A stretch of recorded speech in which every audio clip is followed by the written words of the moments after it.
Iran से जंग में मुंह की खाने के बाद अमेरिकी राष्ट्रपति डोनाल्ड ट्रंप ने अब प्रेस कॉन्फ्रेंस में आकर अनाप शनाप बकना शुरू कर दिया है। 14 अगस्त को प्रेस के अंदर ट्रंप की तरफ से जो कुछ बोला गया है उसे सुनकर तो दोस्तों ये लगता है कि ट्रंप ने बतौलेबाजी के अंदर महारत हासिल कर ली है। ऐसा ट्रंप ने क्या बोल दिया, इस पर आगे चर्चा करेंगे, लेकिन फिलहाल ट्रंप की तरफ से दिए गए दूसरे भाषण की तरफ भी आते हैं। ट्रंप ने अमेरिकी लोगों से बात करते हुए कहा कि मुझे पता है गैस के दाम बढ़ चुके हैं और अगर जंग बढ़ती है तो आपको मेरा साथ देना होगा और कुछ टाइम के लिए आपको गैस के बढ़े हुए दाम सहने होंगे। अमेरिका के अंदर गैस, पेट्रोल और डीजल को कहा जाता है। दरअसल ईरान के स्ट्रेट ऑफ हॉर्मोज बंद करने के बाद तेल की कीमतों में भारी उछाल देखा गया है। इसका असर सारी दुनिया के अंदर देखा जा रहा है, चाहे दोस्तों वो अमेरिका हो या इंडिया, हर जगह तेल की मार पड़ी है। अमेरिका जिसके पास खुद बड़े बड़े तेल के कुएं हैं, उसको भी भारी दामों पर तेल खरीदना पड़ रहा है। अब चर्चा करते हैं ट्रंप के बतौलेबाजी वाले बयान पर। इसी प्रेस कॉन्फ्रेंस में ट्रंप की तरफ से कहा गया कि हमने ईरान को बड़ी बुरी तरह से जंग में हरा दिया है और स्ट्रेट ऑफ हॉर्मोज को अमेरिका बहुत जल्द अपनी टेरिटरी घोषित करेगा।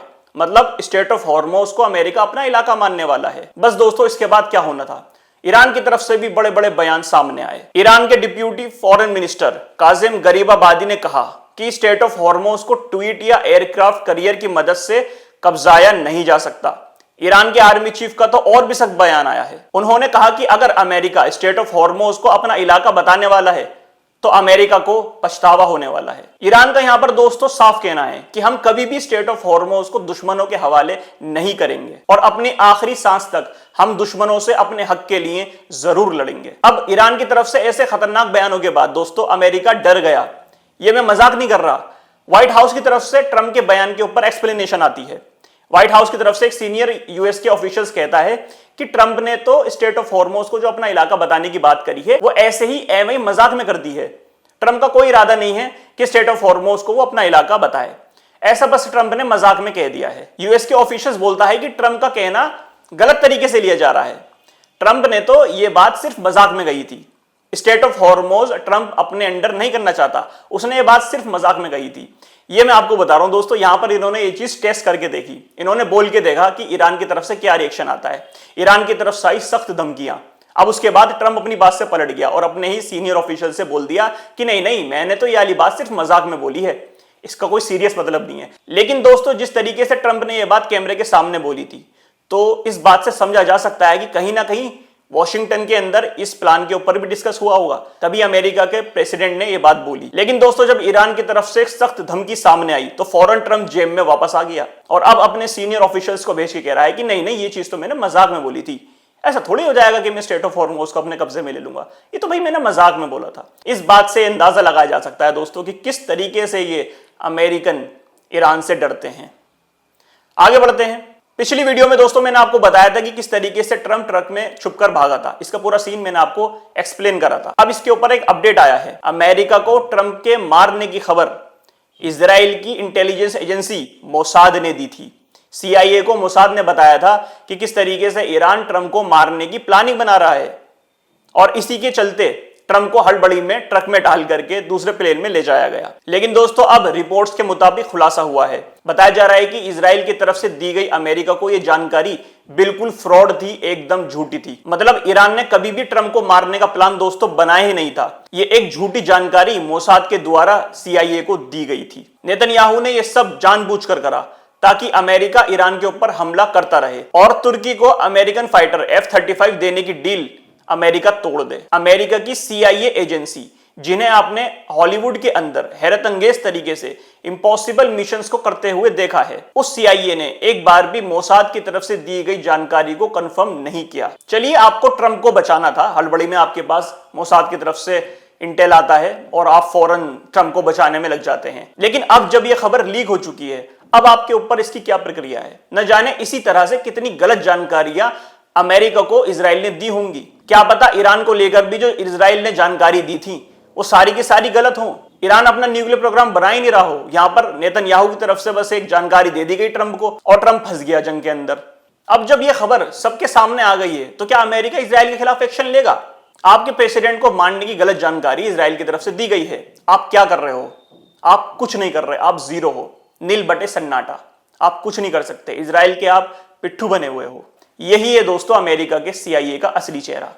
हॉलीवुड मूवीज के अंदर तो ये एकदम हीरो बने होते हैं और असली दुनिया में आकर ये एकदम खुश हो जाते हैं। असल में इजराइल अमेरिका का वो एलाइज है, वो साथी है जिसने हमेशा अपने पापा से पैसे मांगे हैं और जब काम का वक्त आया हमेशा गायब। यही है दोस्तों इजराइल और अमेरिका का रिश्ता। खैर आगे बढ़ते हैं, अगली खबर की तरफ जाते हैं। एमओयू की सीज फायर आज खत्म हो चुकी है। जून में एमओयू पर अमेरिका और ईरान ने साइन करके 60 दिनों की एक टेम्पररी सीज फायर करी थी जो आज खत्म हो गई है। हालांकि अमेरिका ने इस बीच में लगातार ईरान पर 2 हफ्ते हमले किए हैं और ईरान ने भी अमेरिका को खूब पेला था। अब ये सीज फायर पेपर पर एक्सपायर हो गई है। अब दोस्तों सवाल निकल कर आता है सामने, क्या दोबारा से जंग शुरू हो सकती है? इसका जवाब मैं आपको देता हूं, नहीं, बिल्कुल भी नहीं। अभी भी ईरान और अमेरिका की बातचीत पूरी तरह से खत्म नहीं हुई है। हालांकि अमेरिका के लिए ईरान की तरफ से दी गई शर्तों को मानने में बहुत दिक्कत आएगी, लेकिन फिर भी बातचीत दोस्तों खत्म नहीं हुई है। वहीं दूसरी तरफ दोस्तों ईरान का भी सीधे शब्दों में साफ साफ कहना है कि डील हो या ना हो, लेकिन हम अपनी शर्तों से पीछे नहीं हटने वाले। अगर अमेरिका मानता है तो उसके लिए अच्छा है, और अगर नहीं मानता तो जब तक वो चाहे जंग हमसे कर सकता है। हम अपनी शर्तों से पीछे नहीं हटने वाले। एक और खबर दोस्तों ईरान की तरफ से आई है जो सच में अमेरिका को परेशान कर सकती है। ईरान के सीनियर IRGC ऑफिशियल्स का बयान है। उनका कहना है कि ईरान ने नए तरीके के एयर डिफेंस सिस्टम को बना लिया है, लेकिन दोस्तों चौंकाने वाली बात यह है कि इस एयर डिफेंस सिस्टम को ईरान ने जंग के बीच बना करके तैयार कर लिया है। मतलब एक तरफ से अमेरिका ईरान के ऊपर हमले करा जा रहा था, लेकिन ईरान हमलों को जवाब भी दे रहा था, लेकिन अपने एयर डिफेंस सिस्टम को भी बना रहा था। ईरान का कहना है कि हमने अच्छे से पढ़कर, दुश्मन की सारी चालें समझकर अपने इस नए डिफेंस सिस्टम को तैयार किया है। इस नए सिस्टम की वजह से ईरान की मिसाइलें और डिफेंस सिस्टम एक साथ काम कर सकते हैं। मतलब जैसे ही अमेरिका की तरफ से मिसाइलें वगैरह ईरान पर छोड़ी जाएंगी तो यह नया डिफेंस सिस्टम ईरान को पूरी तरह से महफूज रखेगा। मैंने आपको USS Abraham Lincoln aircraft carrier के बारे में अपनी पिछली वीडियो में बताया था। अब दोस्तों इसको लेकर एक और बड़ा अपडेट सामने आया है। अमेरिका के 15 सेनेटर्स ने पीट हेग्सेथ को सवालों के कटघरे में खड़ा कर दिया है। सेनेटर ने अब्राहम लिंकन वॉरशिप के हालात मांगे हैं। वहां कैसे खाने पीने की सप्लाई कम हुई है, क्यों सारे सोल्जर्स की मेंटल हेल्थ पर असर पड़ा है, इस सब का जवाब अमेरिका रक्षा मंत्री पीट हेग्सेथ से मांगा है। ट्रंप एडमिनिस्ट्रेशन की दोस्तों सारी नाकामियां अब सब लोगों के सामने आती जा रही हैं। ये बात दोस्तों सबको पता है कि ट्रंप ने अपनी सरकार बनाते वक्त चुन चुनकर नमूनों को भरा है। अब इसका खामियाजा दोस्तों अमेरिकन लोगों को नजर आता हुआ दिखाई दे रहा है। खैर आगे बढ़ते हैं अपनी अगली खबर पे। इजराइल के इस मंत्री को तो आप बहुत अच्छी तरीके से जानते होंगे। मैंने वीडियो में बहुत बार इसका अपडेट आप लोगों के साथ शेयर करा है। अब दोस्तों इस नीच इंसान का एक बार और बड़ा बयान सामने आया है। एक पॉडकास्ट के अंदर दोस्तों ये कहता है कि हमें हर रोज गाजा के अंदर 30 से 40 लोगों को चुन चुनकर मारना चाहिए। आगे कहता है कि इस बात से फर्क नहीं पड़ता कि वो बुढ़ा है, बच्चा है, मासूम है या क्या है, बस हमें 30 से 40 गाजा में रहने वाले लोगों को हर रोज मारना है। दोस्तों ये वही इजराइल का मंत्री जिसने 10,000 फलस्तीनी बंदूकों को फांसी लगाने का ऑर्डर इजराइल के संसद में पास कराया था और उसका बड़ा जश्न मनाया था। इजराइलियों की इस तरीके की सोच देख के दोस्तों सच में बड़ा अफसोस होता है। कितना ज्यादा जुल्म दोस्तों ये फलस्तीनियों के साथ करते होंगे। ये इंसान की शक्ल में दोस्तों हैवान इजराइल के अंदर रह रहा है। ये बात दोस्तों ये ऑन कैमरा कह रहा है। यूट्यूब के ऊपर इसकी क्लिप पड़ी हुई है, लेकिन कैमरे के पीछे दोस्तों ना जाने किस तरीके से फलस्तीनियों को परेशान करता होगा। हम इस बात का अंदाजा भी नहीं लगा सकते। इस बयान के आने के बाद दोस्तों सारी दुनिया के सामने इजराइल की कट्टर मानसिकता वाली सोच सामने आ गई है। अमेरिका की एक सेनेटर जेके रोजेन ने सीधा इस्तीफे की मांग करते हुए कहा है, इतनी डरावनी टिप्पणी कौन कर सकता है निहत्थे लोगों के खिलाफ। बेन गवीर को अपने पद से इस्तीफा दे देना चाहिए। नेतन्याहू से बोला कि बेन गवीर को उनके पद से खारिज कर दो।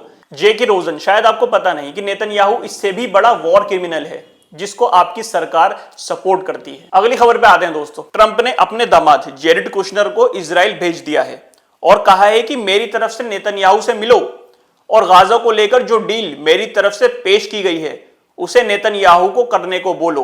आज दोस्तों इजराइल के अंदर जेरेड कुशनर और नेतन्याहू की मीटिंग है। देखते हैं क्या बात निकल कर आती है। पहले गाजा का प्लान साफ तौर पर नेतन्याहू की तरफ से खारिज कर दिया गया था, तो अब ट्रंप अपने दामाद को भेजकर क्या बात करेगा इसके बारे में तो दोस्तों वक्त ही बताएगा। ट्रंप के द्वारा मक्का डिफेंस पैक्ट, जिसे सऊदी, तुर्की और पाकिस्तान ने साइन करके आपस में करा है, इसको अच्छा बताया गया है। ट्रंप ने कहा कि मुझे काफी खुशी है कि सऊदी अरेबिया, तुर्की और पाकिस्तान साथ में आए। ये दिखाता है कि मिडिल ईस्ट एक साथ में आ रहा है। इस पर दोस्तों पाकिस्तान के पीएम शहबाज शरीफ ने चापलूसों की तरह ट्रंप की कही बातों की तारीफ की और एक अच्छे गुलाम की तरह ट्रंप की तारीफ के पुल बांध दिए। यार हंसी आती है दोस्तों सच में इनको देखकर। इतनी चापलूसी तो ट्रंप के खुद के मंत्री नहीं करते जितने एक बाहर मुल्क का पीएम ट्रंप की कर रहा है। चलिए दोस्तों, आज के अपडेट्स में यही कुछ था। कमेंट करके अपनी राय जरूर दे दीजिएगा। अगर वीडियो अच्छी लगी तो लाइक करिएगा और अगर चैनल पर आप नए हैं तो सब्सक्राइब भी कर लीजिएगा। हाजिर रहता हूं आपसे इसी तरीके की नई अपडेट में। तब तक के लिए अल्लाह हाफिज।